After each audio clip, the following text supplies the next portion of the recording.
Assalamu alaikum. Well, here we are at the Gari Dupatta school. Now, we were supposed to be here to meet the 320 kids who study, but this place is so remote that by the time we got here, they'd all left, they'd all gone home.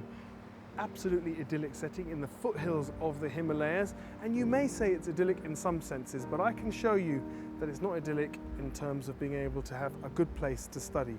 If you follow me, I'll show you a little bit around how basic this school is. First of all, the whole building is just made of corrugated steel and iron. It is as elementary as you could imagine. It hardly fits the definition of a school. And yet this is where 320 kids have to study. Look at this, no glass, just chicken wire in the windows. These kids come here whether it's minus 10 degrees or whether it's 45 degrees. They're here every day studying. If I take you through here, have a look into one of the classrooms, you know, it looks like a pretty normal classroom at first, but one of the first things I noticed when I came in here, and this made me really sad, their timetable. It's exactly the same as our timetable. Chemistry, maths, Islamic studies, science, PE, Arabic, everything that you'd expect in a normal syllabus, and these kids are doing it, but they're doing it in this surrounding. No need, if you want to go into the next class, to go in and out of the door. There's a hole right between here. I want you to imagine a teacher trying her best to teach all of those subjects, 40 or 50 pupils in this tiny little room. And what have you got? 40 or 50 pupils in this tiny little room. And there's not even a wall. It's just all falling apart. And as for the health and safety executive in the UK, what would they think of this? These are live wires behind here. This is how they switch on and off the lights that they have. Anyway, as I said, no need to go out. If we want to go into the next classroom, let's step through here. And suddenly we're in the next classroom. Yet again, as elementary and as basic as you can imagine. Now, most of the pupils went home, but it seems that one unlucky young man, I think he's in detention, stayed behind. Hello, sir. It's Mr. Varda. Hey, Assalamu alaikum, Mr. Varda. So it seems that you're in detention, are you? Absolutely. Follow me as we take a ride through the rest of the school. Now, as you've seen, this school is in pretty poor state of repair. Look at this classroom here. Again, we've got problems with the roof. We've got problems with there being no wall between the classrooms. But come to this classroom over here. On the way, let me show you this.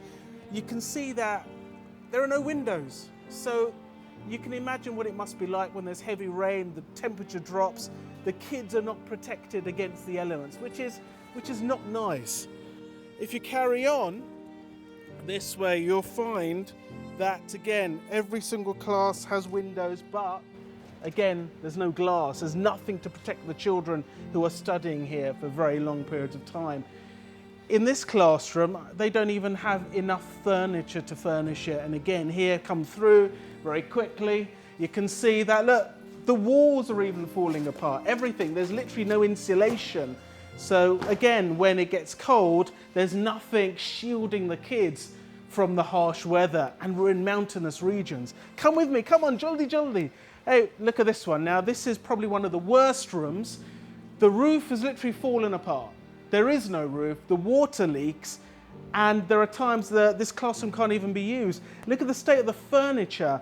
Look, it's all falling apart, it's rotten, the wood is rotten, it's all, we've got metal frames here which are exposed, and really sharp edges. Some of these desks can't even be used. There's no way of even securing the blackboard because there's nothing to actually hang it on. They've tried putting it together with these very thin garden wires, but look, it's all tilting. This is not an environment for kids to learn in. If you want to have kids to excel and to do well, they have to have an environment which is conducive for that. But let me show you something else. Now, you're probably looking at this and thinking to yourself, what could it be? It looks like a shed, it could be a toilet. Well, actually, it's the canteen. SubhanAllah, imagine these kids are eating in this hot box. It looks like one of those hot boxes you throw prisoners into. But SubhanAllah, this is where they grab their meals.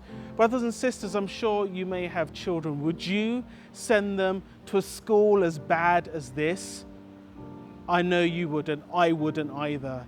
Brothers and sisters, the Reed Foundation desperately needs your help to rebuild this school, a school which is so important and vital to the community. Over 300 children travel long distances just to get here. They're so passionate about learning. Brothers and sisters, help them to realize their passion and help rebuild this school. We know that you can do it, and the change can be made by you. Jazakallah khair.